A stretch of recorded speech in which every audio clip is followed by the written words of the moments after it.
আমি শ্রাবণী, আপনারা দেখছেন শ্রাবণীর রান্নাঘর। আজকে আমাদের রেসিপি বোয়াল মাছের ভাপা। এটি রান্না করার জন্য প্রথমেই মাছগুলো কেটে পরিষ্কার করে ধুয়ে নিয়েছি। এবার মাছগুলোতে লবণ ও হলুদ মাখিয়ে নেব। এর জন্য এখানে 1 চামচ লবণ ও 1 চামচ হলুদ নিয়ে নিচ্ছি। মাছের সাথে লবণ ও হলুদ খুব ভালোভাবে মাখিয়ে নেব।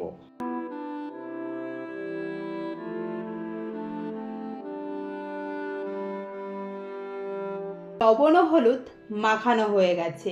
এবার এটিকে 15 মিনিটের জন্য এভাবেই রেখে দেব। এবার একটি পেস্ট রেডি করে নেব।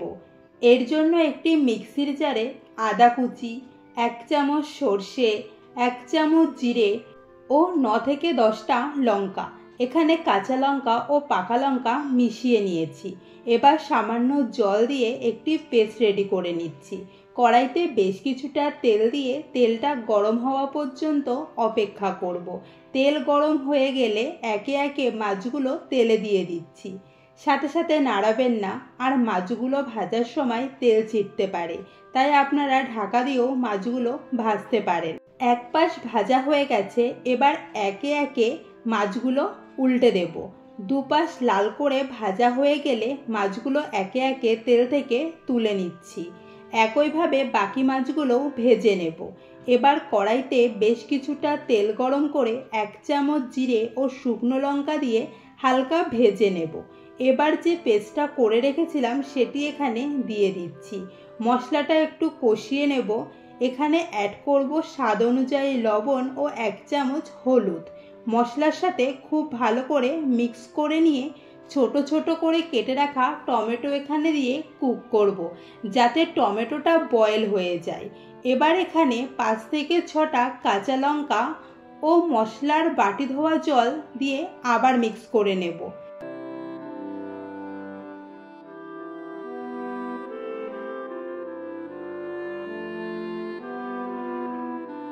যখন মশলাটা ফুটতে শুরু করবে তখন ভেজে রাখা মাছগুলো একে একে দিয়ে দেব।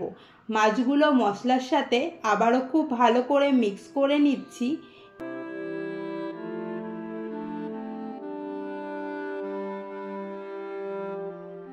এবার এখানে জল দিয়ে দেব। 2 কাপ মতো জল এখানে দিয়েছি। আপনারা যতটা ঝোল রাখতে চাইবেন সেই অনুযায়ী জল দেবেন। এবার খুব ভালো করে কুক করতে হবে। 15 মিনিট মতো কুক করব। তাহলে বুঝতেই পারছেন এটি বানানো ঠিক কতটা সহজ। 15 মিনিট পরে গ্যাস অফ করে দেব। এই বোয়াল মাছের ভাপা গরম ভাতের সাথে খেতে দুর্দান্ত লাগে। রেসিপিটি কেমন লাগলো অবশ্যই কমেন্ট করে জানাবেন। দেখা হচ্ছে নতুন কোনো ভিডিওতে নতুন রেসিপি নিয়ে।